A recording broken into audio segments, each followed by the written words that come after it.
Part 1. You will hear some students discussing an assignment about zoos. Listen carefully and answer questions 1 to 5.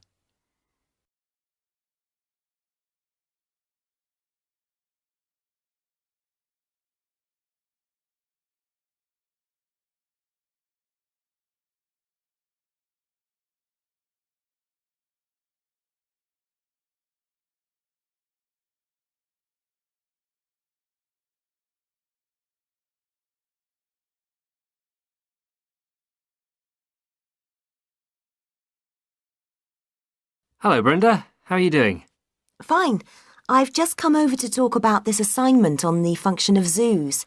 Oh, hello, Charles. Hello, Brenda. That's good. I've just been in the library looking at some stuff. I think Adrian's been on the web. Yes, I have. Well, that's great. What have you found out about zoos? I've been looking into the history both of zoos and of keeping animals generally. I didn't think we had to do that. Yes, it was one of the topics we had to research. We definitely need to cover it, even if only briefly, I think. After all, people have kept animals for recreation and pleasure for centuries. The ancient Egyptians kept collections of animals, and of course the Romans kept animals for recreation. Ah, the Romans. That brings us to the general question of the treatment of animals and the mistreatment of them. Yes, but that's not our topic. We've been told to keep off that. Now, where were we? Our assignment is concerned with the purposes of zoos in general and in our modern era. We have to cover the history, but not in great depth. Our main focus is the scientific aspects of zoos and the work they do for conservation and so on. We mustn't forget the question of who pays for them. Zoos are hugely expensive places to run nowadays. There are the costs of feeding the animals, obviously, and security for the animals and the public. What happens if they escaped and so on? We have to ask what benefits we get from this. Adrian, I don't think you'll find we have to do that kind of thing at all. But I've been looking into all that and the social benefits of zoos. What I mean is, that's not part of this assignment. All this financial and safety stuff is not necessary. We should stick to their purposes. Now, what have you found out, Charles? Well, I discovered that the World Association of Zoos and Aquariums was very helpful on this. I've got their website address here somewhere. I found out about the scientific research that zoos do. The other thing we should cover is the educational side of their work. The educational side is pretty obvious. I've got lots of stuff here about this and more references to websites and information. There's also the area of entertainment. What about that? He's got a point. I think we need to do some more research on that. Fine, but it sounds like we've covered the history and science angles pretty well. I agree. Let's leave those for now and plan some more study on the entertainment stuff. And let's do some more work on the conservation element. Now answer questions 6 to 10.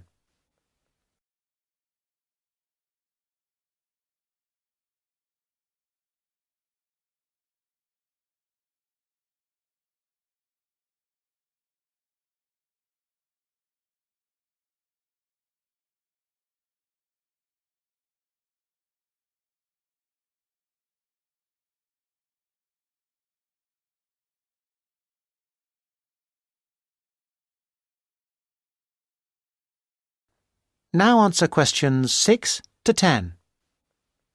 Oh yes, the Arabian oryx is a classic case. The what? The Arabian oryx. It's like a deer, but white. That is, it has a white body, but brown legs, and long curved horns. It normally lives in the hot desert in the Arabian Peninsula. Anyway, in the 70s, the population declined, and in 1972, the last wild oryx was shot and it became extinct in the wild. There were a few left in zoos in the United States where there was a captive breeding program. This was so successful that in 1982, a small population was reintroduced into the wild. Hunting of wild animals was made illegal, and there are now about 300 in Oman. Oh. Although there was a big problem there, I believe. The population went up to about 450 in the 90s, and then illegal hunting did take place. The population crashed again, and the programs had to be restarted.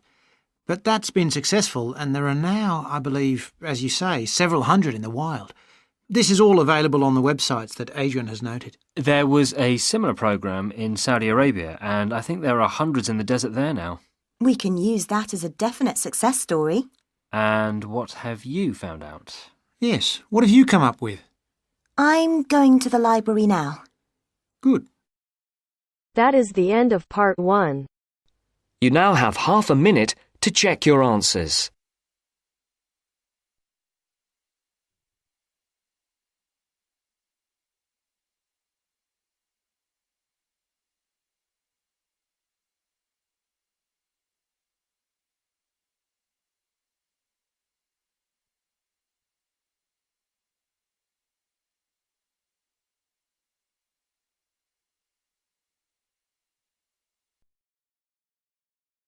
Now turns to part 2. Part 2. You'll hear a lecturer talking to students about a printing process. First, you have some time to look at questions 11 to 15.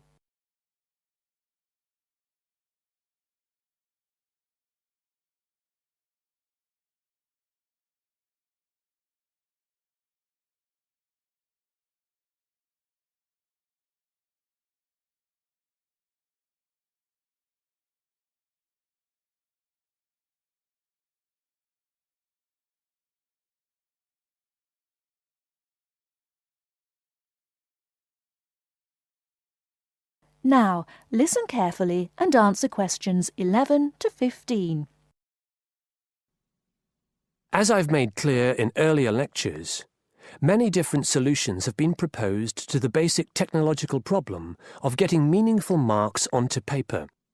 In other words, several different forms of printing have developed over the years, many of which are still in use today for different purposes. This week, I'd like to discuss the rotogravure process.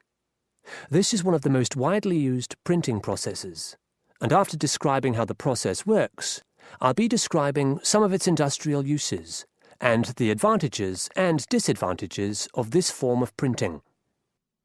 As the name implies, rotogravure is a form of printing in which large cylindrical pieces of metal rotate, while the paper to be printed passes between them. The paper is held in place against the printing surface by the impression roller.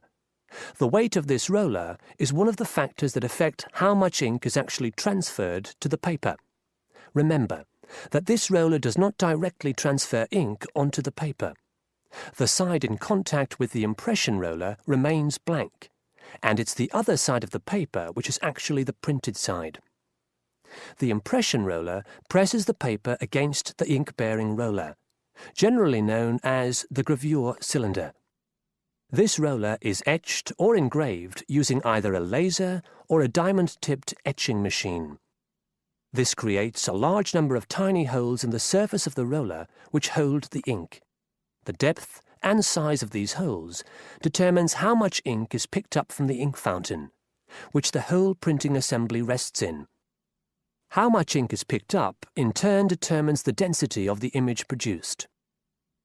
As it rotates, the lower roller picks up more ink on its surface than is required, and this needs to be removed before contact with the paper. A flat edge, called the doctor blade, scrapes against the surface and removes all ink which is not in one of the holes on the surface of the lower roller. This should lead to a clean image.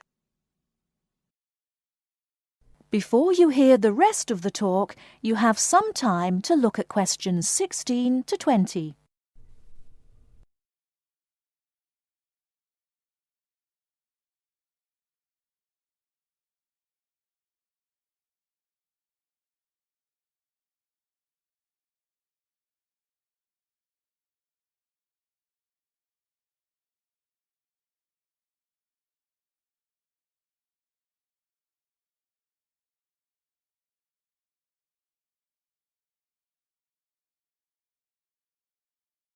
Now listen and answer questions 16 to 20. Now that we understand a little of the mechanics of rotogravure printing, I'd like to look at it in the wider context of the printing industry and discuss the main uses. One of the main advantages of the rotogravure process is that the amount of ink which can be transferred to the paper is high compared to other printing methods. This means that a broad density range can be produced. In other words, with rotogravure, it's possible to produce many different light and dark shades, making it particularly suitable for reproducing photographs and fine art. For shorter print runs, some other processes may give a finer image, but rotogravure is ideal for jobs that involve printing, for example, 1,000,000 magazines. One common place where you'll see printed matter that has been produced by rotogravure is in the advertising material that is often inserted into Sunday newspapers. Of course, it's not just paper that can be printed by rotogravure. It's a very flexible process, since the rollers used can be made to any size required. Whether it's consumer packaging or large rolls of floor covering that need to be printed, rotogravure is a relatively cheap, quick method that is used in a variety of industries.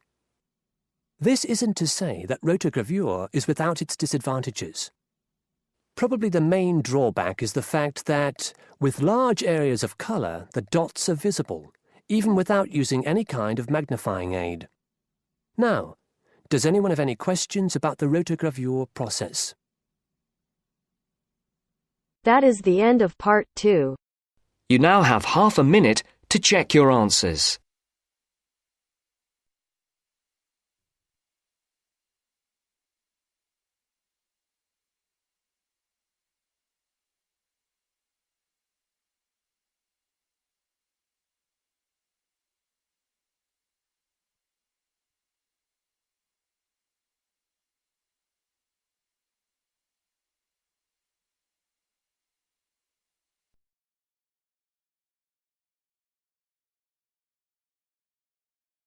Now turns to part 3. Part 3. You will hear a group of students, Henry, Joe, Nancy, and Gordon, discussing changes to their work experience placement arrangements. First, you have some time to look at questions 21 to 26.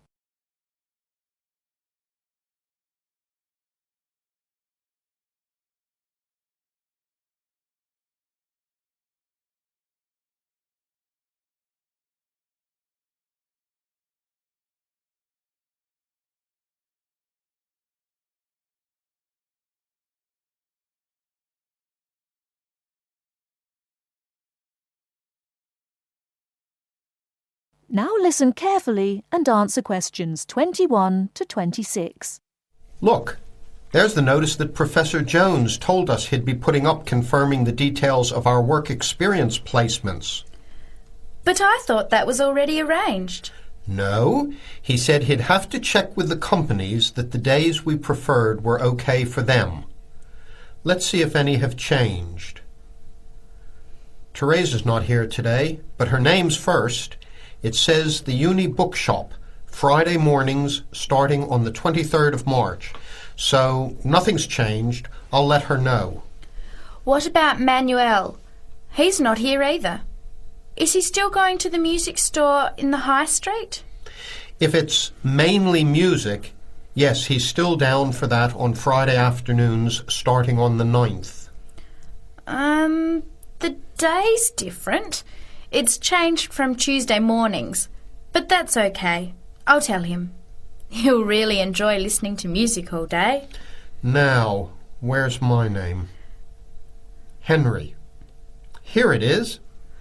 I'm going to the beauty shop, and I said I preferred Thursday afternoons.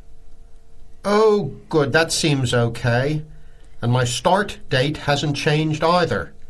Joe, what day did you opt for? I'm going to Highway Hotels on Monday mornings. Yes, that's okay. And starting on Monday the 12th of March. Oh, has that been changed? Okay, I was scheduled to start the week before. I'll just make a note of that. What about me, Henry? Have I still got the Explore Travel service on Wednesday mornings? Just a minute. Where's your name? Let's see. Nancy. Okay, here it is. Explore Travel on Wednesdays, yes. But afternoons, and starting date is Wednesday the 14th of March. Has the date changed? No, not the date, just the time, which is fine. I'll get to sleep in. You lazy thing, Nancy. Chris's name is next on the list. Gorgeous Gowns Fashions. What a name. Yes, it sounds good, doesn't it? I'm hoping he'll bring me some free samples. So, has he still got Wednesday mornings? Yes, Wednesday mornings starting on the 14th of March. OK, I'll tell him when I see him tonight that his arrangements haven't changed. Gordon, what about you? I chose that software company that makes computer games. I can't remember its name, but I asked for Tuesday afternoons. Oh, yes. Here it is. Games to go on Wednesday mornings. There's a note here saying they have their weekly staff meetings on Tuesday afternoons, so that wouldn't be much use to you. That's why they've changed it to Wednesdays, starting on the 21st of March, so you can see their working setup. OK, I'm glad they've changed it. I don't think I'd want to sit through a meeting every week. Before the conversation continues, you have some time to look at questions 27 to 30.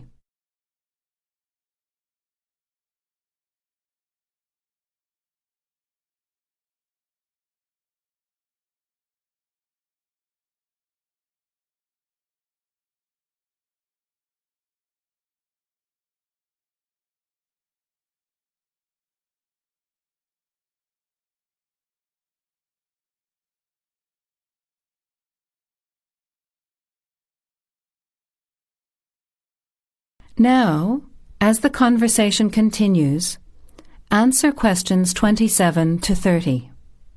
Can someone remind me what time we have to get to our placement in the afternoons?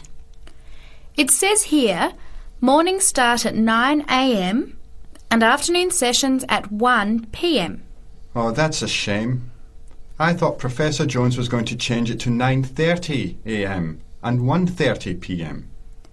Yes, he did say that he'd try to make it later, but obviously that wasn't possible.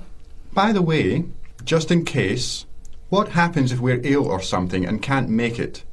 Do we phone the college or the place we're going to? I think we have to phone the company first and then the college. Didn't you get the information sheet about work experience at our last seminar? No, I missed it because I had to go to the dentist. What else did it say? Well, we have to do a total of 24 hours altogether. So if we miss one of the arranged sessions, we have to organise another time to make up the hours. And he gave us details of the presentation we have to give about our work experience. Oh, really? What do we have to do? In week 10, we each have to give a presentation to the class about the company we've been with. It's 30% of a final mark for this subject, so it's going to be a lot of work. Yes, he's expecting us to do a lot of research while we're there so that we can outline the history of the company, its management structure, number of employees, other branches, etc. And he said we should use lots of visuals such as diagrams and flowcharts during the presentation. Yes, and we should also include what we did each week, the different departments of the company or positions that we observed, and try to relate what we saw to our studies so far. He gave examples like management style, accounting systems, information technology, and so on. You were right. It sounds like lots of work. That is the end of part 3. You now have half a minute to check your answers. अगर listening के साथ साथ आप speaking की भी practice करना चाहते हैं तो हमारी अपनी एप्लीकेशन है बेबी कोड आइल्स, प्लीज डाउनलोड करो। ऐप स्टोर और प्ले स्टोर दोनों पे अवेलेबल है और लिंक डिस्क्रिप्शन में भी हमने डाल दिया है। और तो यहाँ पे आइल्स की लाइव क्लासेस भी देते हैं INTP अप्रूव्ड टीचर फ्री में, तो प्लीज डाउनलोड करो, ट्राई करो और अपने दोस्तों के साथ शेयर करो। Now turns to part 4. Part 4. Listen to the following lecture carefully and complete the sentences with no more than 3 words.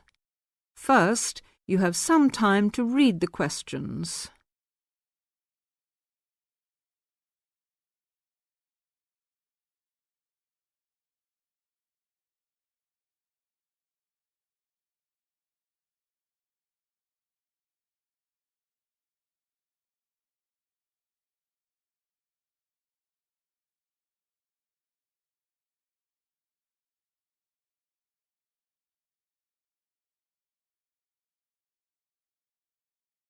Now, listen to the lecture. These days, we know a lot about contaminated air, contaminated water, and so on. We know that smoke, chemical substances, and dust particles pollute our environment. We're not so familiar with the concept of pollution from noise, and especially with its psychological effects.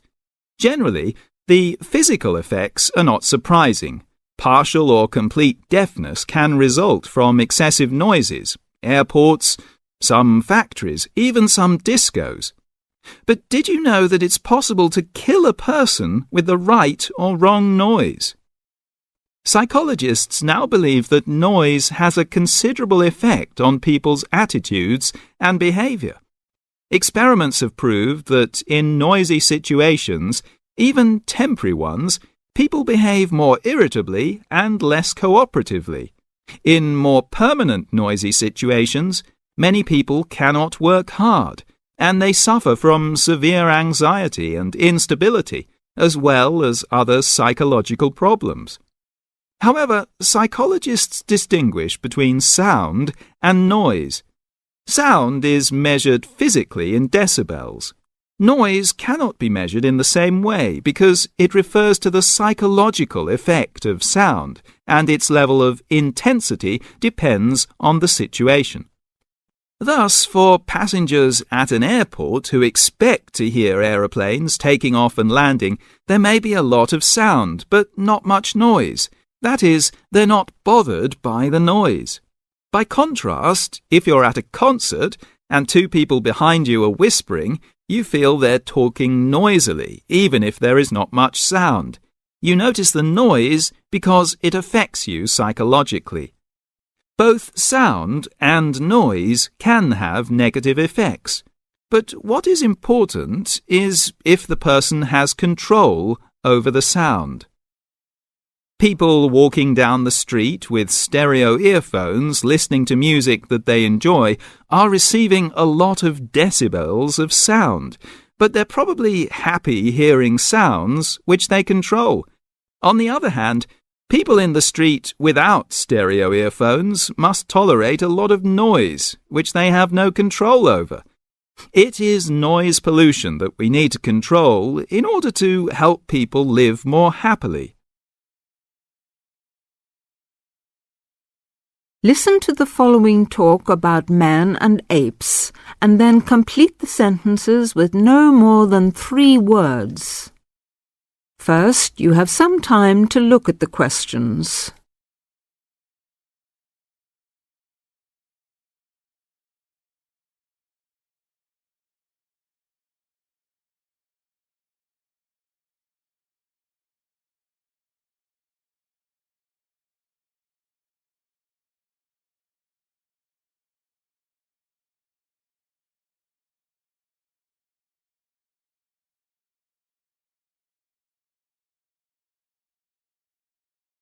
Now, listen to the talk and answer questions 1 to 6.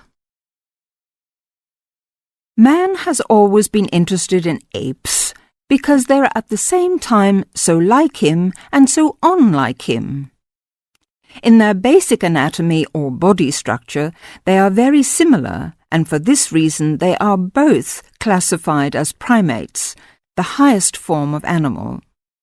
They also resemble each other in having hands and feet instead of claws like cats or hooves like horses. Likewise, neither has a tail. Both man and apes have large brains compared to their body size, and this helps again to distinguish them from other species of animals. But compared to the chimpanzee, for example, Man's brain is 4 times as large. Like man, apes can use tools. For example, an ape may pick up a stick and put it in an ant's nest to make the ants come out. Similarly, apes have been known to make tools, for example, by breaking off branches to use as sticks. Man, however, is quite different. In fact, unique among animals because he can make a plan and then make a tool by following that plan. All human beings everywhere have a language, and there are thousands of different languages in the world. All these languages are equally complex, and they are very different from the cries of apes and other animals. Finally, we can use fire-making to differentiate men from apes. Man has possessed the secret of making fire for thousands of years. In contrast, neither apes nor any other animals possess this secret. That is the end of part 4. You now have half a minute to check your answers.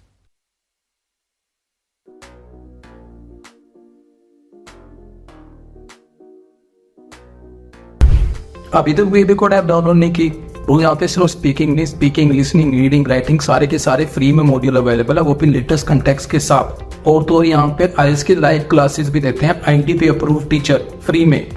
तो please download करो, try करो और अपने दोस्तों के साथ share करो ताकि ज्यादा से ज्यादा बच्चों तक ये बात पहुंच सके। That is the end of the test. You now have 10 minutes to transfer your answers to your IELTS listening answer sheet.